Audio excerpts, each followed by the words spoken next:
আসসালামু আলাইকুম। আরও একটা স্পেশাল ভিডিওতে আপনাদের স্বাগত। তো অনেকেই জানতে চাচ্ছেন এবারের কুরবানির ঈদ আমরা কোথায় করব? সৌদি আরব নাকি বাংলাদেশে? স্বামীর সাথে নাকি শাশুড়ির সাথে? খাসি দিয়ে কুরবানির ঈদ করব নাকি গরু দিয়ে? এছাড়া এটাও জানতে চাচ্ছেন দেশে আমরা কবে যাচ্ছি? এবারও কি সবাই একসাথে যাব নাকি আলাদা আলাদা করে যাব? তো বেশ কিছু প্রশ্নের উত্তর এই ভিডিওতে জানতে পারবেন। তাছাড়া দেশে যাওয়া কিংবা ঈদ উপলক্ষে আমরা কি কি পরিকল্পনা করেছি সেই দৃশ্যও এই ভিডিওতে দেখতে পারবেন। তো কোনো অংশই কিন্তু মিস করা যাবে না, পুরো ভিডিওটা দেখতে থাকুন। আর এদিক দিয়ে ঈদের মাংস খাওয়ার আগেই মানে ঈদ করার আগেই দেশি গরুর মাংস দিয়ে রান্না করে ফেলেছি মজাদার গরুর মাংসের বিরিয়ানি। কালারটা কিন্তু অনেক সুন্দর হয়েছে, মাংসগুলা কেমন লাল টকটকা, আর চালগুলো দেখেছেন কতটা ঝরঝরা হয়েছে। তো রান্না করার আগে আমি একটু ভয় পেয়েছিলাম যে রান্নাটা ঝরঝরা হবে কিনা, কারণ বিরিয়ানি কিংবা পোলাও যদি ঝরঝরা না হয় তাহলে মিশারির আব্বু আবার পছন্দ করে না। যাই হোক, মনের মতো করে রান্না করে ফেলেছি গরুর মাংসের বিরিয়ানি। আজকে মন খুলে প্রাণ ভরে খাবো, যেহেতু দেশি গরুর মাংস। আমি কিন্তু আবার সৌদি আরবের গরুর মাংস খাই না। যাই হোক, আজকে 12টার আগে রান্না বান্না করে একদম রেডি। সবাই গেছে জুমার নামাজে, তারা নামাজ থেকে ফিরবে, তারপর হবে খাওয়া দাওয়া। এদিক দিয়ে দেখেন জুমার নামাজ পড়ে মিশারির বাবা ঘরে ফিরেছে, আর মিশরা দৌড়ে চলে গেছে। কি গো, অপেক্ষা করতেছিলে তুমি, কখন আসবে কখন আসবে? এই তো তারা চলে এসেছে, কি খুশি। এটা তো সাংঘাই তো পারবো না। কি ব্যাপার, আজকে কোমল পানি আনছো কেন? কি খাইবা আজকে? কে বলছে আমি বিরিয়ানি পাক করছি? সত্যি মিশারি? বিরিয়ানির গ্রান তুমি ঘরে ঢুকে পাইছো, কিন্তু বাইরে থেকে কিভাবে নিয়ে আসলা এটা? তার মানে তোমার বাবা আগে থেকে জানতো যে আজকে আমি বিরিয়ানি রান্না করছি। কাপড় চাপড় খুলে ফ্রেশ হো না, কাপড় পরেই খাবার খাইবা। শুনো, জুমার কাপড় পরিধান করে খাবার খাওয়া কি ভালো না মন্দ? পাঞ্জাবি পরে খাবার খাও শুক্রবারের দিন? শুক্রবার তো একটা ঈদের দিনই। শুক্রবার হচ্ছে ছোট ঈদ, হ্যাঁ, আর এমনিতে বছরে বড় দুইটা ঈদ। তো আজকে হচ্ছে বারে শুক্রবার, তারা জুমার নামাজ থেকে আসার আগে কিন্তু আমার রান্না বান্না শেষ হয়ে গেছে। এখন আমি খাবো। তো আমারও ভীষণ ক্ষুধা লেগেছে, সকালে নাস্তা করি নাই। আসেন আমার সাথে, আগে আমার খাবারটা বেড়ে নেই।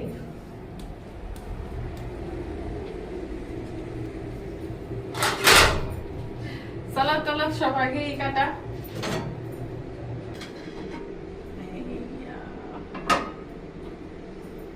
তো এই যে দেখেন, আসেন আগে দেখে নেন বিরিয়ানি রান্নাটা কেমন হয়েছে, সেটা আপনারা আগে দেখেন। ঝরঝরা হয়েছে, আমি প্রথম ভেবেছিলাম ঝরঝরা হবে না, সুন্দর হয়েছে। দেশি চাল, দেশি মাংস, দেশি ভাবে রান্না করেছি। তো সবার জন্যই খাবার বেড়ে নিব।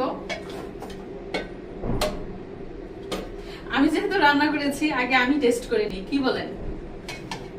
আমি আগে খাই, তারপর সবাইকে খাওয়াবো।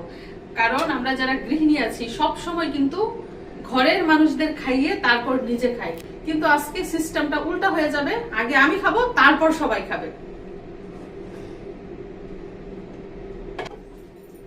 কারণ হচ্ছে সকালে সবাই নাস্তা করেছে কিন্তু আমি নাস্তা করি না, আমি খুবই ক্ষুধার্ত। তো চলুন সরাসরি চলে যাওয়া যাক খাবারের টেবিলে। আসুন। আমি কেন আগে খেতে বসেছি জানেন? এর প্রধান একটা কারণ হচ্ছে মিশরাতুল জজম ঘুমাচ্ছে। সে যদি জেগে থাকে আমি শান্তি মতো খেতে পারি না, চিকরা চিকরি করে, মানে পিছন ছাড়ে না। এই জন্য মিশারিটা বলছে তুমি আগে খাও, আমরা পরে খাই।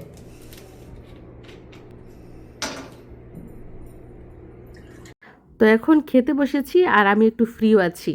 তো চলুন এই ফাঁকে আপনাদের প্রশ্নের উত্তর দিয়ে দিই। প্রথম উত্তরটা হচ্ছে এবারের কুরবানির ঈদ আমরা বাংলাদেশে করব নাকি সৌদি আরবে করব?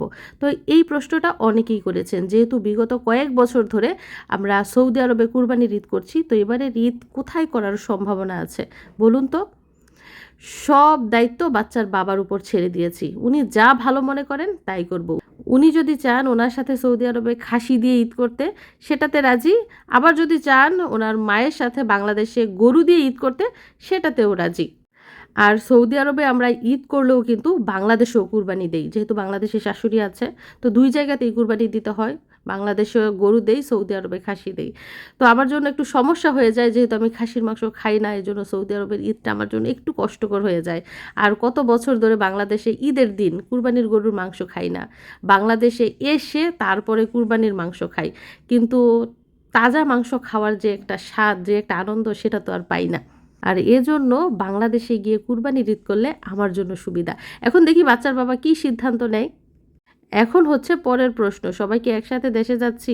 বিশ্বাস করেন আমি চাই আমরা সবাই একসাথে দেশে যাই, কিন্তু নসিবে কি আছে সেটা জানি না, যেহেতু এটা ভবিষ্যতের কথা।